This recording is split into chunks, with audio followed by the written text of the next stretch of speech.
Welcome back. I put out a video from earlier this morning, and for those of you who have seen that, I got about 45 minutes worth of sleep.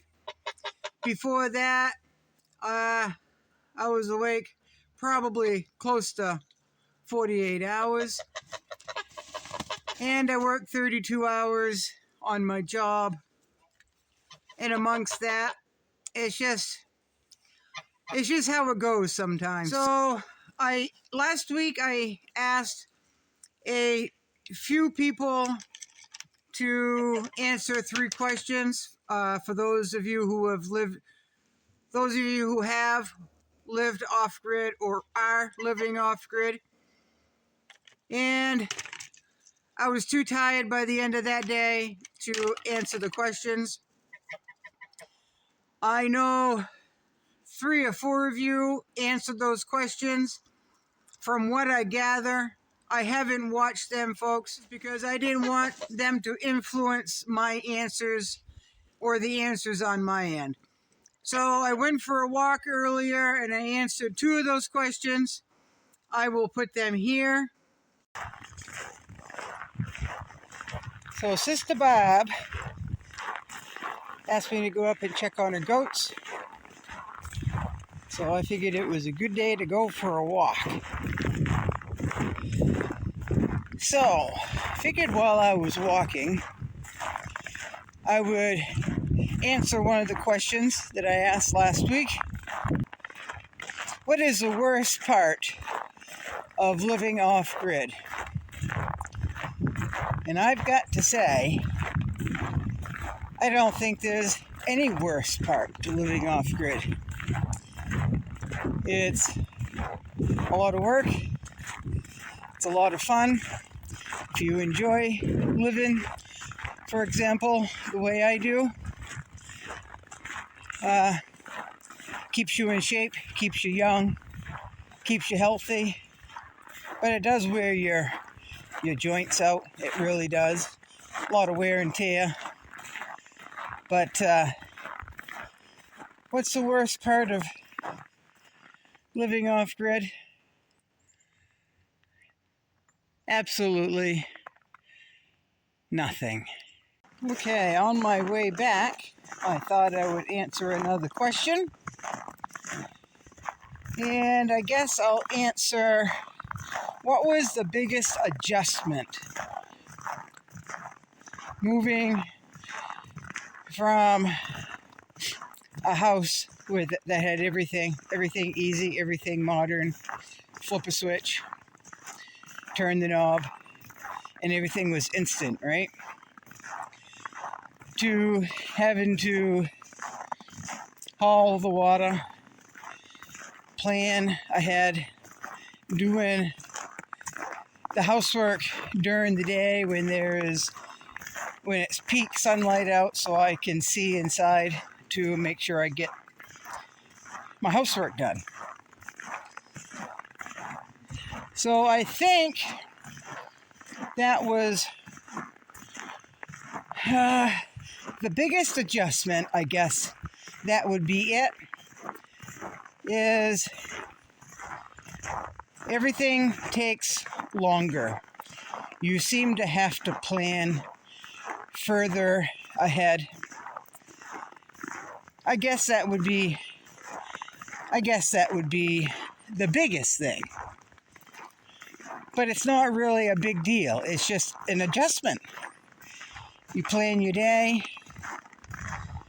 ahead of time. It doesn't always go as planned. Things come up.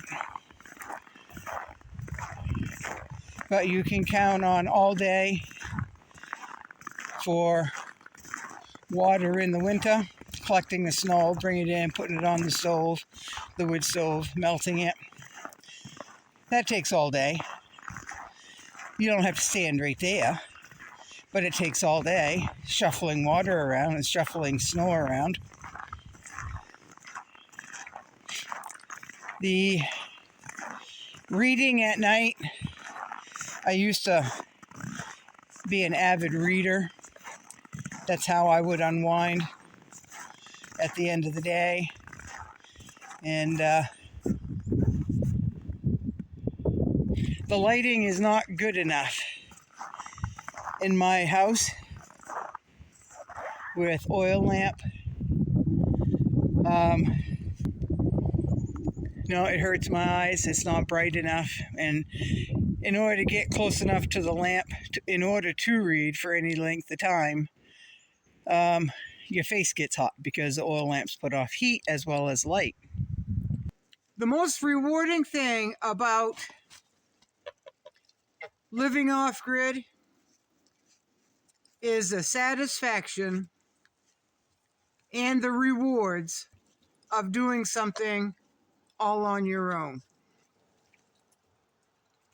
When I first thought I might build here, it was raw land, it was all woods, folks. And 99%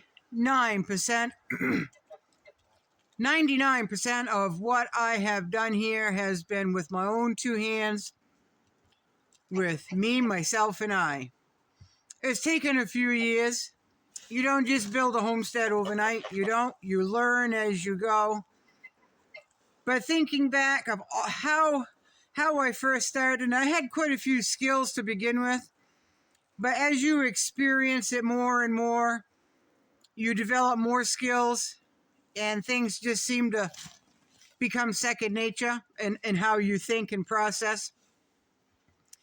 So when I step back and look at what it used to look like here versus what it looks like now, knowing that I did all this,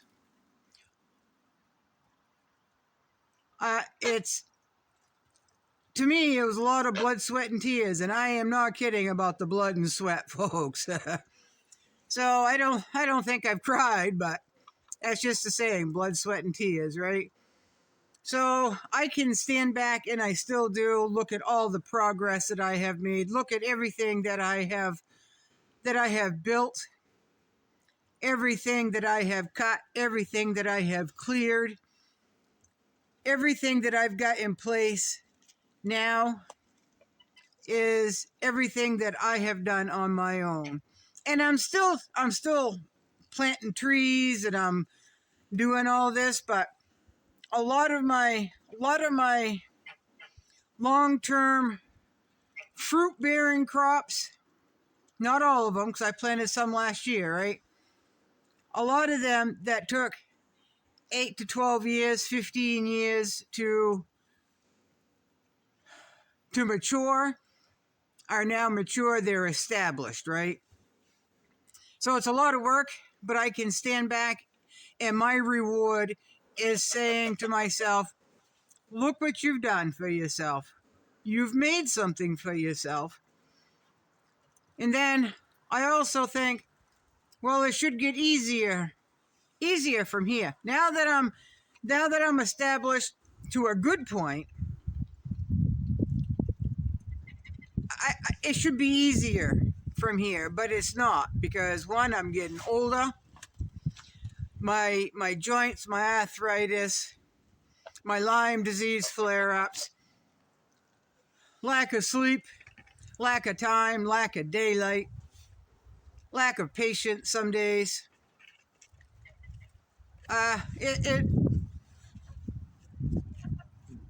It's all a part of it. It's just all a part of it, folks. So there you go. I don't know if this helped anyone. Now that I have recorded this, I'm going to cut and edit, so it'll be won't be so long, and hopefully it'll come out somewhat smoothly. I'm not sure, but the answers will be there, folks, okay?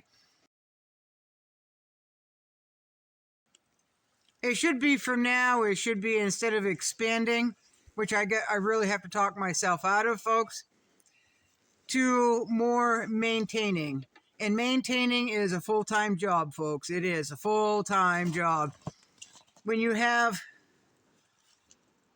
some people think I have